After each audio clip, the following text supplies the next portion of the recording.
up, guys? It's Q&A Tuesday.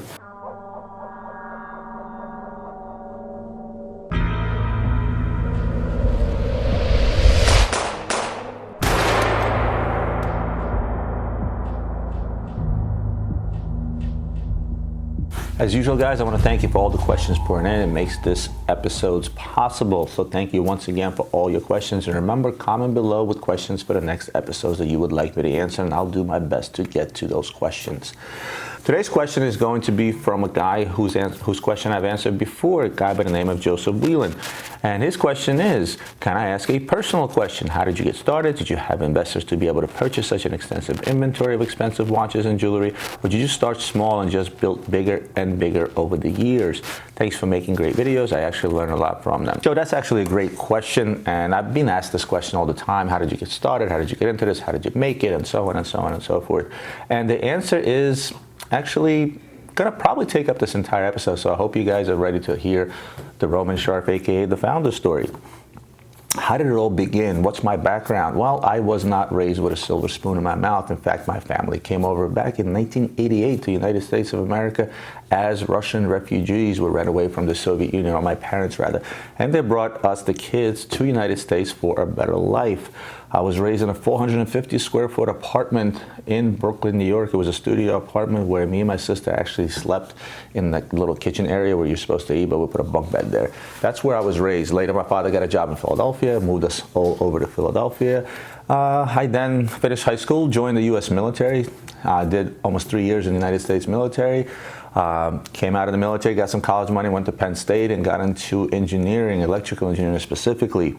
But at the time, the computer market was hot, so I got into the more of a programming and the computer science end of things and started working in the banking industry, with my latest job landing me in New York City for Deutsche Bank. By the time I was 26, I was a VP at Deutsche Bank.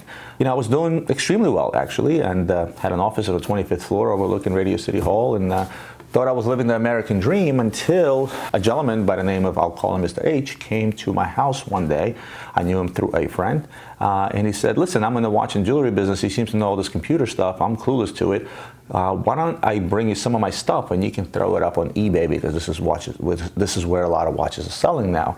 And he was a smart guy. He knew where the trends were going. The internet was just starting. My first question to him was, who the hell is going to buy $10,000, $15,000 watches online? Now, at the time, I was somebody that was into watches, that liked watches. I knew quite a bit about watches. Well, maybe not as much as I do today, but I still knew a decent amount about watches. I was into it. I already had a Rolex, a Frank Mueller. I had a couple of high-end watches. And this is something that intrigued me. But nevertheless, I said, who the hell is going to buy $15,000 watches online? My wife, Anna, at the time was pregnant with our first son, and she was already at home. She was about 6 months pregnant. This is how I know how old my business is, because my wife was literally 6 months pregnant when this whole thing started, and my son is 15 now, so the business is a little over 15 years old. And I kind of wasn't going for it, and my wife was like, listen, I don't really have much better things to do here. I'll take a few pictures here and there, and then throw these things up. You never know, it can be some great additional income. So okay, let's do this. Of course, about a little less than 4 months later, my son was born, and now my wife was busy full-time with my son. And mind you, I had a pretty demanding job. I probably worked almost 60, 70 hours a week, and I commuted 2 hours each way to New York City from Philadelphia, so 4 hours out of my day were the commute. And on top of that, now I had this little business on the side. So I pretty much worked 24/7. I'd be up at 5 o'clock in the morning. I wouldn't get home till about 7:30, and then I'd probably go to bed at around 11, 12 at best. And there was a baby crying full time. Interesting times. So lo and behold, it went on like this for about almost 3 years, and the business started taking off. To my surprise, I didn't realize just how much you can do online when it comes to high-end things. Now, I knew you could sell cheap stuff here and there, and eBay was booming, but I never thought that watch guys would actually take to eBay to buy these high-end pieces. Because remember, at the time, it was all about the stuffy boutiques and the white glove service and all that other crap. You know, internet guys, I spend 90% of my time convincing guys why they should buy it from me, how they can trust me to send me a ton of money, basically. But slowly but surely, times have changed, and more people came onto the market, and online and websites started popping up. There was an unfortunate incident with Mr. H, as I called earlier, where we were never really business partners. This guy simply brought me my stuff. The company Luxury Bazaar is something that I formed. His company was called something else, and anytime I would sell one of his pieces, he would basically invoice Luxury Bazaar. I would pay him, keep my profit, and move on. But it was all his money at the time. As the 2.5 years went by, I probably managed to invest about $65,000 of my own money back into the business. Basically, everything I was making there, I was putting back into the business and buying some of my own inventory, on which profit I would share with this guy just the same. But we weren't really partners. Anytime I sold something online, I took half of the profit. Anytime he sold something outside to his own clientele, I would never see any of that profit, which is why we were never really partners, not on paper nor in business, really. And then as the years were going by, I was feeling that, I was kind of being taken a little bit. It's an unfortunate incident, but it happened. And basically what happened was the guy was front loading. What front loading means in my business is he comes to me and says, "Hey Roman, our cost on this watch is $10. I go and sell it for $12. I give him $11. I keep $1. 50-50 sounds fair." However, it wasn't the case, because later on I found out through the vendors that he was using that his cost actually wasn't 10, it was more like 8 or 7 or even sometimes 6. So he was basically getting the majority of the profit. And lo and behold, 3 years later, I was at a crossroads. I made a pretty big name for me, unfortunately, at Deutsche Bank during 9/11. So when the planes hit the 2 buildings, our development offices got destroyed at 130 Liberty, which was right across the street. It was the building, if you remember, that had a big chunk of the World Trade Center stuck right into it. I'm sure you saw all those images.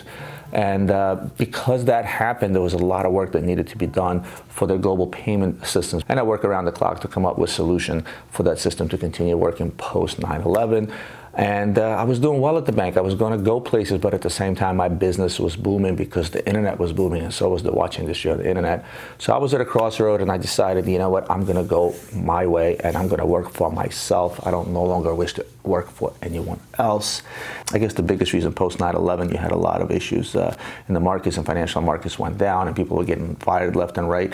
In fact, one day on my floor alone, I saw about 25% of the people have to get up and leave and escorted by security because they were let go. And I said, you know what, I don't want that to be my fate. I'm just going to go work for myself.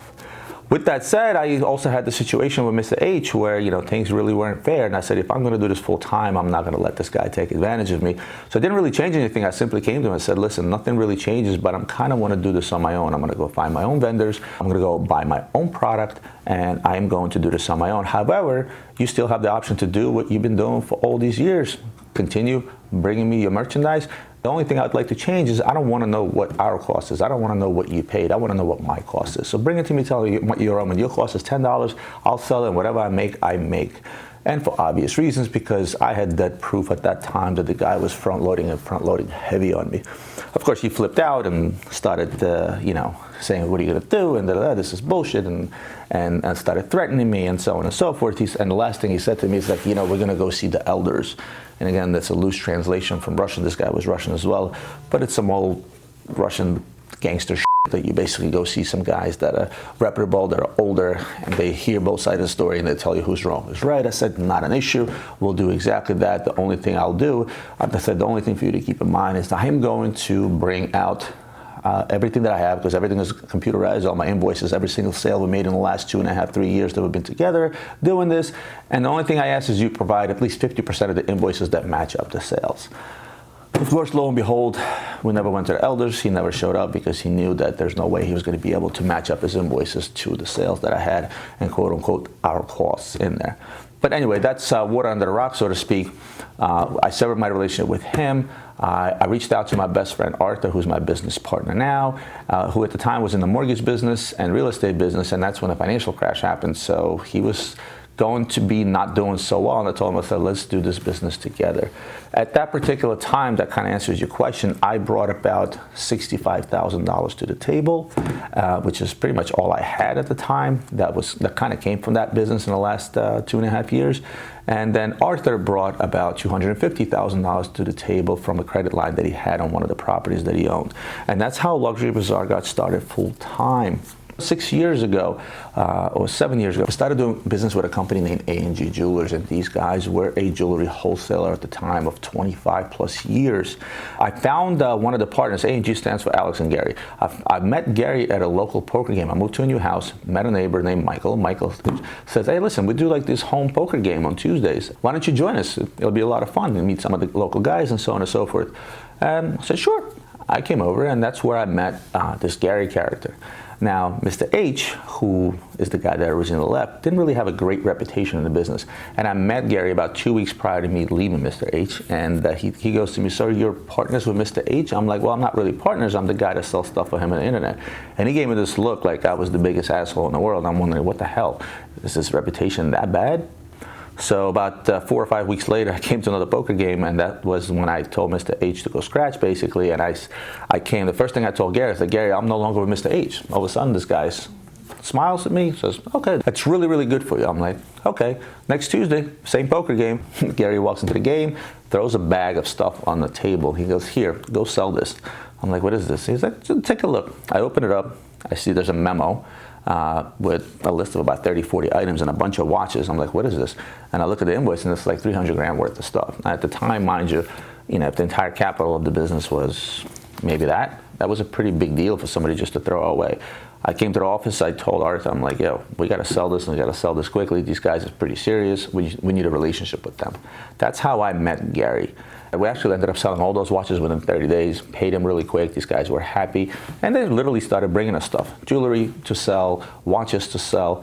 So outside of our own inventory, because of these guys, we managed to crank up our inventory by another 30, 40% even, because these guys have been doing it for 25 years. They had a higher capital and so on and so forth. And over the years, as our business grew, so did their business alongside with us.